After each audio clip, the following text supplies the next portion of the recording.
선지를 뵙는 곳 33번째 시간입니다. 오늘 미가서 6장을 통하여 말일에 여호와께서 요구하시는 뜻에 대해서 변론과 쟁론에 대해서 하나님과 동행하는 삶에 대해서 변론해 보도록 하겠습니다. 본전 5장과 같이 베들레헴에서 탄생하신 신성과 인성을 가지신 주님께서 세상을 심판하여 세계의 통일에 통치자가 되시는 데 있어서 심판기에 택한 종에 대하여 하나님께서 특별히 요구하시는 일은 심판의 트랜스레지를 쟁변하여 백성을 깨우치라는 것입니다. 이 쟁변은 마지막 경고의 변론의 뜻이 내포된 것인데요. 세임받은 중에 진리의 심판에 대한 주의 변론 권세에 다시연의 변론 사명인데요. 마지막 한 일에 전선전반 동안 최종적인 사랑의 변론의 경고를 할정을 뜻한 것이죠.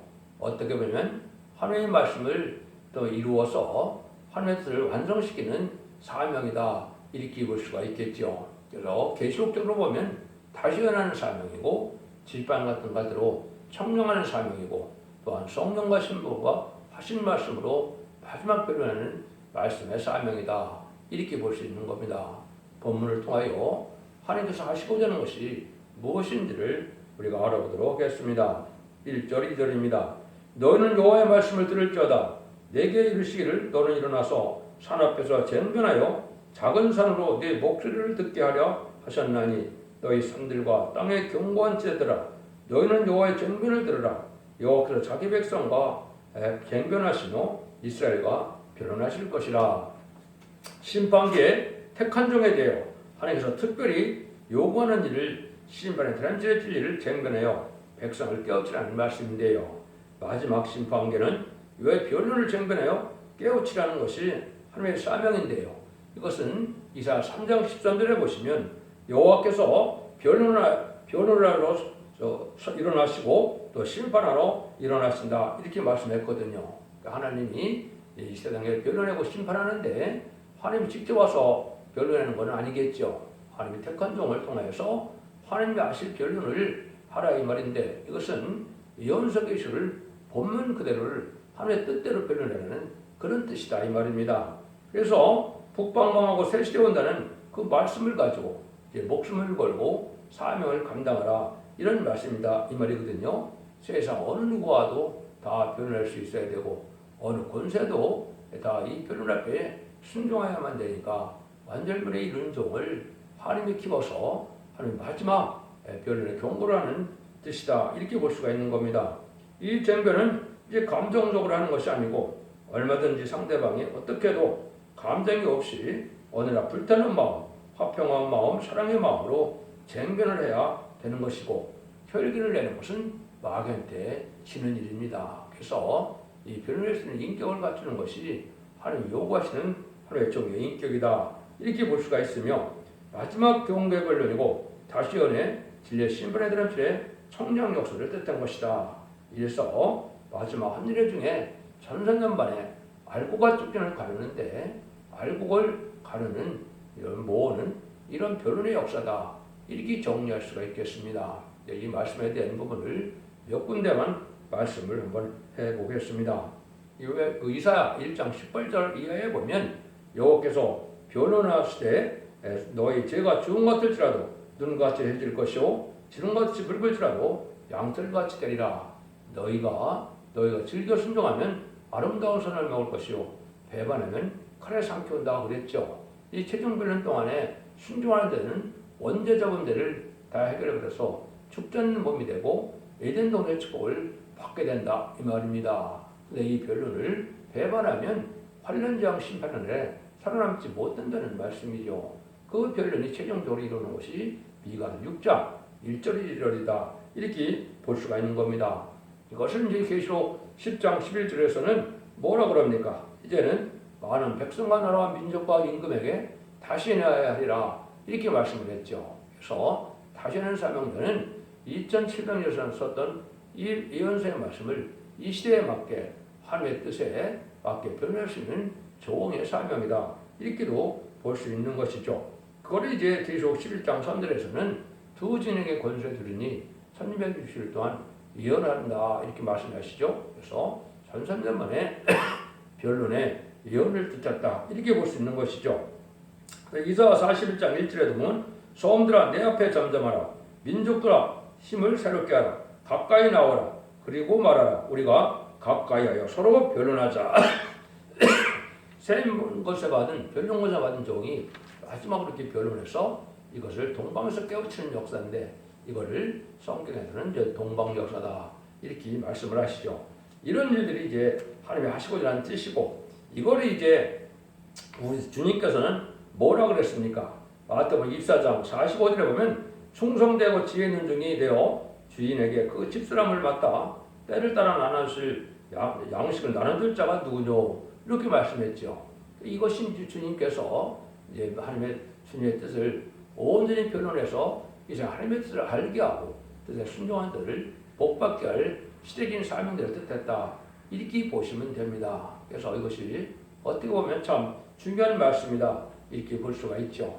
이런 역사가 이제 성경에는 크게 있치는 역사로 나타나 있죠. 마태복음 이사야 24장에서도 동방 땅 끝에서 크게 있치는 역사가 있고 또 계시록 10장에 보면 다른 천사가 이제 오른발은 바다를 밟고 왼발은 땅을 밟고 크게 치는 역사가 있다 그랬죠. 그 크게 치는 역사는 뭐 목소리를 크게 한다, 마이크를 꽉 한다 이런 뜻이 아니고 온 세상에 다 알려야 된다 이 말씀으로 이렇게 받아들여야 되죠. 일부 사람들은 이걸 그렇게 생각해서 마이크만 갖고 시끄럽게 다니는 것이 크게 이 사명이라고 그러는데 그런 뜻이 아니죠. 온 세상에 모든 자들에게 알아듣게끔 하는 역사가 와야 되는데 그것은 과학이 발달함으로 이 시대는 그게 가능한 일이 되었죠. 인터넷이나 TV나 이제 스마트폰으로 통해서 유튜브가 나가게 되니까 이 일들이 가능하게 됐죠. 이게 하나님의 섭리가 있다 이렇게 볼 수 있는 겁니다. 그래서 온 세상에 하나님의 최종 변론을 알게 하고 듣게 해서 순종하는 자들에게 복을 주겠다는 것이 하나님의 뜻이다. 이렇게 여러분이 이해하는 것이 이 시대에 바로 깨닫는 것이 되겠습니다. 3절에서 5절입니다. 이르기를 내 백성아 내가 무엇을 내게 행하였으며 무엇을 너를 괴롭게 하였느냐 너는 내게 증거하라. 내가 너를 애굽 땅에서 인도하여 내어 종노릇하는 집에서 속량하였고 모세 아론과 미리암을 보내어 네 옆에 행하게 하였었느니라. 내 백성아 너는 모압 왕 발락의 꾀왕과 부올의 아들 발람이 그에게 대답한 것을 추억하며 시딤에서부터 길갈까지 이를 추억하라. 그리하면 나 여호와의 이렇게 하는 것을 알리라. 이것은 하나님이 아무리 하나님의 종이라도 모세 때 발람의 잘못된 길을 갔는데 발람도 망하고 이스라엘도 크게 피해를 당한 사실을 기억하라는 것이죠. 불의한 일에 동참하면 이것은 하나님의 복을 받지 못하고 버림을 당한다는 것이죠. 그럼 이때도 이제는 하나님의 참종이 가나안에 들어가서 이제는 다윗왕국을 건설하려고 할 때 발람과 발락이 모세를 저주하고 이스라엘 백성들을 망하게 하려는 것은 생각할 수도 없는 것이죠. 그런데 여기에 물질의 현혹당에서 이런 일을 도만드는 것은 어리석은 자다 이 말입니다. 불의한 재물에 욕심을 가진 자들은 이 거짓 선지가 되고 망할 때이 된다는 그 교훈을 여기 말씀하시는 것이죠. 마치 모세가 애굽에서 이스라엘 백성을 구원했다는 것 같아 그 역사를 지금 통해서 인간정을에 그런 역사가 다시 있다 이 말입니다. 그래서 멸망의 대상이 된 세상에서 방기독적인 사회에서 참된 종과 참된 백성을 이제 구원하는 역사는 모세가 이제 애굽에서 이스라엘을 구원하는 역사와 똑같다 이 말입니다. 그래서 모세 아론과 미리암이 여기 나타났는데 남중과 유종을 뜻한 것이고 그것은 어떤 면에서 보면 성부정의 종의 삶을 뜻했다 이렇게도 볼 수 있는 겁니다. 그래서 이것은 알파 역사가 있고 오메가 역사가 있기 때문에 하나님께서는 진리의 신임으로 진리대로 이제 역사를 하는 거기 때문에 진리에 합당한 길만 참된 종을 따라가야지 진리에 합당하지 않은 일을 따라가는 것은 바로 그건 어그러진 일이고 망하는 길이다. 그걸 지금 우리에게 말씀하시는 것이죠. 근데 이걸 가장 이제 알지 못하는 이 음녀 정권과 교권은 모세를 영문에 공산당을 용납하고 공산당과 협상하는 것이 하나님의 재임을 알지 못하죠. WCC나 WA는 거짓 목자들이 주님의 신성만성을 부인하고 또 다원을 주장해서 우리 주님만이 구세기 되심을 부인하는 이런 일들은 참으로 망할 일들인데 지금 이 세상에 그런 일이 너무나 평배에 있기 때문에 이 어둠에 속한 세상이 된 것이다. 이렇게 볼 수 있는 겁니다. 여러분들 이걸 반드시 분별하셔야 될 때가 온 겁니다. 그러니까 인간이 하나님 앞에 바른 신앙을 갖는 것이 무엇이냐? 여기 이제 나오는데 어떻게 보면 구약 전체의 황금들이라고 볼 수 있는 것이 바로 미가서 6장 8절입니다. 하나님과 동행하는 삶이 무엇이냐? 삶이 변화가 안 되고 우리가 형식적인 예배나 드리고 물질이나 바치는 것이 이것이 신앙생활이 아니라는 겁니다. 삶 자체가 하나님의 동행하는 삶을 살고 하나님 앞에 하나님의 기뻐하는 삶을 살아야 된다 이 말이거든요. 여러분들 이걸 통해서 잘 각성을 받으시기 바랍니다. 형식적인 종교생활을 위해서 구원이 오는 것이 절대 아니다 이 말입니다. 6절에서 8절입니다. 내가 무엇을 가지고 요 앞에 나아가며 높으신 하나님께 경배할까? 내가 번제물 1년 된 송아지를 가지고 그 앞에 나아갈까? 여호와께서 천천의 수양이나 만번의 강수 같은 기름을 기뻐하실까? 내 형을 위하여 내 맏아들을 내 영혼의 죄를 위하여 내 몸의 열매를 드릴까? 사람아 주께서 사는 것이 무엇임을 내게 보여주셨나니 여호와께서 내게 구하는 것이 오직 공의를 행하며 인자를 사랑하며 겸손히 하나님과 함께하는 것이 아니냐. 이게 바로 하나님께서 아무리 천천의 수양과 강수 같은 기름을 또 아들을 바친다 할지라도 공의와 인자와 겸손이 없다면 필요가 없다는 것이죠. 공의를 행한다는 것은 시대적인 법이기 때문에 예언의 법을 이 시대에 예언 말씀을 읽고 듣고 지키는 일이 마지막 공의가 되죠. 하나님의 사회성을 사는 중에도 정의롭고 공평하게 공정하게 사는 것도 중요하지만 이 시대의 진짜 공의는 예언의 법을 지켜서 하나님의 시대적인 법을 순종하는 것이죠. 여기 인자는 어질고 자비해야 된다 이 말입니다. 긍휼과 자비를 베풀어야 된다 이 말입니다.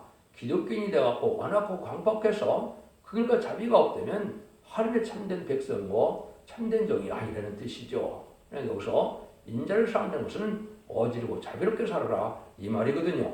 근데 결국은 뭐라 그럽니까? 이는 겸손히 하나님과 함께 행하는 것이냐? 하나님과 동행하는 삶이다 이거죠. 하나님의 말씀과 율법과 계명과 율례를 다 지켜서 하나님과 더불어 동행하는 삶 속에서 하나님의 교제를 나누는 삶이 필요하다 이 말이죠.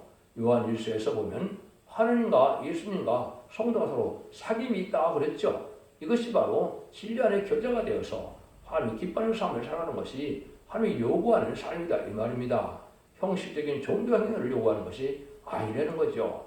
여러분 이거 참 중요한 말씀입니다. 그래서 지금 그냥 형식적인 종교생활을 위해서 구원이 완성되는 줄 알고 있으면 그거는 바로 어리석은 삶이 된다 이 말입니다. 그래서 우리가 하나님 앞에 이렇게 많이 바치고 덜 바치고 이게 문제가 아니고 하나님 앞에 이렇게 합당한 삶을 살면서 하나님 앞에 순종하고 나는 삶이 있어야 그 사람을 인정한다 이 말입니다. 그래서 이것을 제가 보기에는 구약의 황금들이다 이렇게 말씀을 드릴 수가 있는 겁니다. 그래서 우리가 갈라디아 5장 20절 23절에도 보면 오직 성령의 열매는 사랑과 희락과 화평과 오래 참음과 자비와 양성과 충성과 온유와 절제니 그것을 금지할 법이 없느니라. 성령을 받으면 이렇게 온유하고 겸손하고 부드럽고 너그러운 깨끗한 이런 삶의 열매로 나타나야 참된 성령의 열매다 이렇게 볼 수 있는 겁니다. 이것을 하나님 요구하시는 삶이다 이렇게 볼 수 있는 것이죠. 9절입니다. 여호와께서 성읍을 향하여 일찍 부르시나니 완전한 지혜는 주의 이름을 경외함이니라. 너희는 매를 순위받고 그것을 정하신 자를 순종할지니라. 그래서 완전한 지혜는 바로 뭐냐? 주의 이름을 경외하고 절대로 순종하는 것이다 이 말이죠. 지혜라는 것은 하나님의 뜻을 깨닫고 순종하는 것인데 완전 지혜는 징계가 올 때 하나님의 뜻이 무엇인지를 바로 깨달아 순종하는 것이 이게 참된 지혜의 삶이다 이렇게 말씀하시는 거죠. 그래서 징계가 오는 것은 사랑하기 때문에 온다 이렇게 말씀하시죠. 히브리서 12장 5절에서 8절 보면 이제 사생자가 되면은 징계가 안 오지만은 참아들라면 징계가 온다 그랬죠. 징계 오는 것이 이게 나쁜 일이 아니다 이렇게 볼 수 있는 것이죠. 그래야 우리가 온전한 자가 되고 겸손한 자가 되고 하늘 쓰실 만한 사명자가 된다 이 말입니다. 징계가 오는 방법은 몸에 이제 괴로움이 올 수도 있고 사업이 실패가 될 수도 있고 또 사람을 통하여 짓밟혀서 또 이러한 자존심을 상하게 하는 일이 벌어질 수도 있습니다. 원망할 일에 원망하지 않고 불평할 일에 불평하지 않는 참고 하나님을 주님을 생각하는 삶을 살아갔을 때 이게 승리하는 길이다. 이렇게 볼 수 있는 겁니다. 마치 아무리 나무가 커더라도 잘 깎아야 쓰는 것처럼 말씀에 떨고 죄를 지을까봐 두려워해야 시대적인 변호성대에 인격을 갈 수 있다 이 말입니다. 스스로 인간이 완전하게 될 수가 없는 거거든요. 진리앞에 순종할 때 하나님이 간섭하시고 하나님이 공고하셔야만 완전한 인간이 되고 완전한 성령의 역사가 있어야만 완전한 인간이 될 수 있는 것이 인간된 피조물이거든요. 여러분들이 성령의 충만함을 받을 수 있는 삶을 살아가는 것이 이게 신앙의 요체다 이렇게 볼 수 있는 겁니다. 근데 이때 이제 어떻게 살아면 안 되느냐? 10절에서 13절입니다. 악인의 집에 오히려 불의한 재물이 있느냐? 축수시킨 가증한 예배가 있느냐? 내가 만일 부정한 저울을 썼거나 주머니에 거짓 저울추를 두었으면 깨끗하겠느냐? 그 부자들은 강포가 가득하였고 그 거민들은 거짓을 말하니 그 여가 입에서 괴사하도다.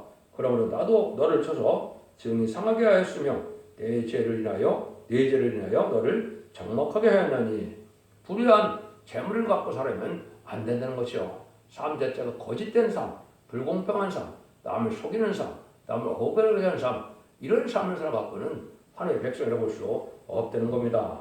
물질에 또 명백한 사람이 되어야 되고 그렇지 않으면 영적 흑암에 들어간다 이 말입니다. 진면 아래 불의한 재물이 있고 도적의 집으로 인정받으면 안 된다 이 말이죠. 그건 심판받을 집이다.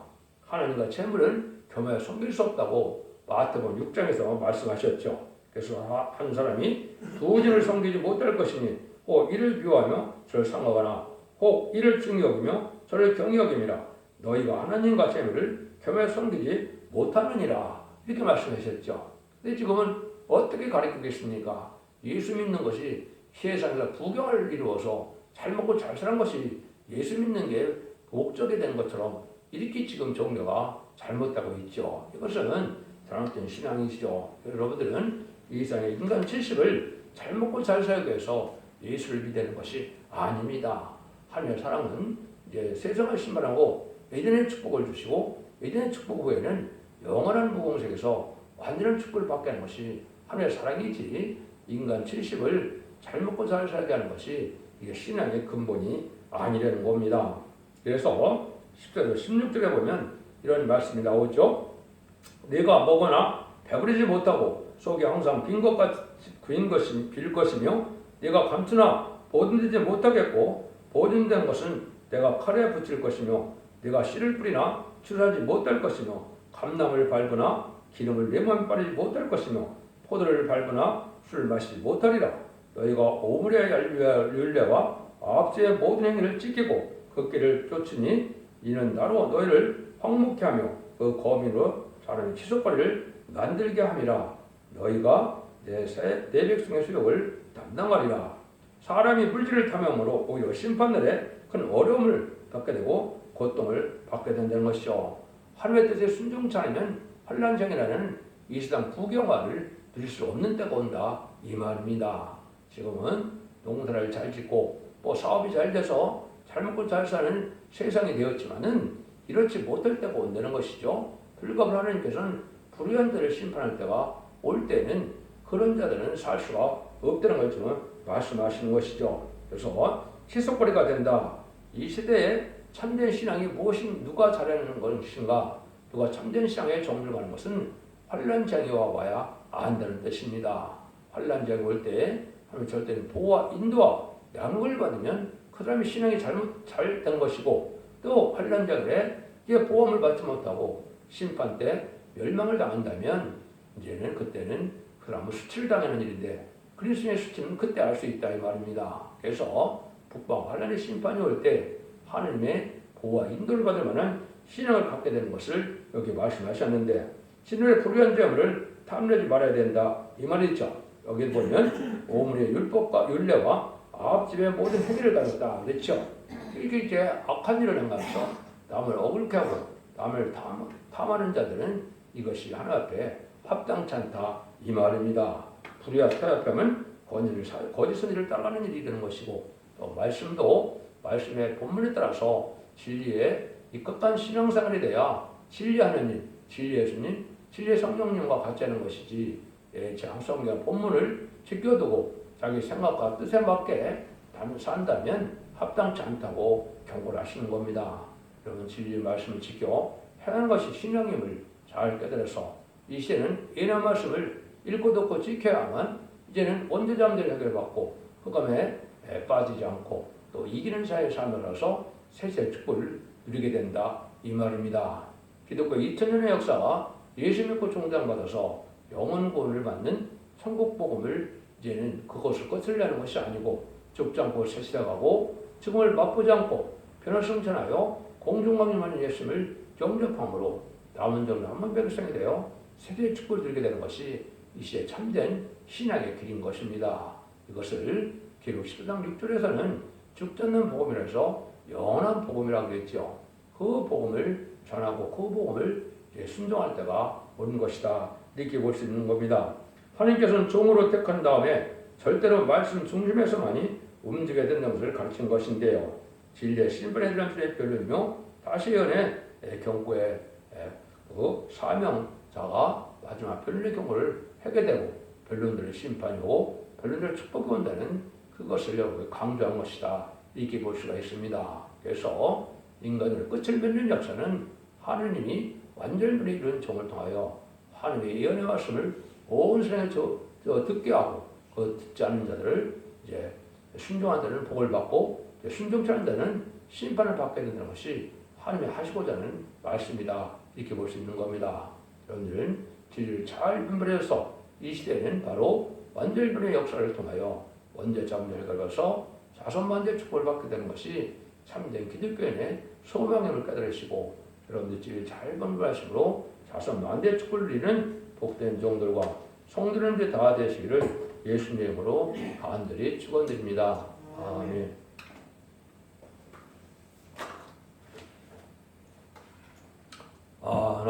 하나님의 크신 사랑 나는 정녕 못하네. 그의 사랑 나를 녹여 주의 형상 이루리. 주님 예수 크신 사랑 나는 정녕 못하네. 주의 크신 사랑 받아 나는 새 힘 받도다. 하나님의 크신 능력 나는 믿고 가려네. 그의 능력 나를 안아 승리하게 하리라. 주님 예수 크신 사랑 나는 정녕 못하네. 주의 크신 사랑 받아 나는 새 힘 받도다. 하나님의 크신 경륜 나를 끌어 인도해. 그 경륜이 이루어지면 나도 왕권 받으리. 주님 예수 크신 사랑 나는 정녕 못하네. 주의 크신 사랑 받아 나는 새 힘 받도다. 하나님의 크신 복락 나도 받아 누림은 그 복락을 받도록 군 나를 보호함이라. 주님 예수 크신 사랑 나는 정녕 못하네. 주의 크신 사랑 받아 나는 새 힘 받도다. 아멘.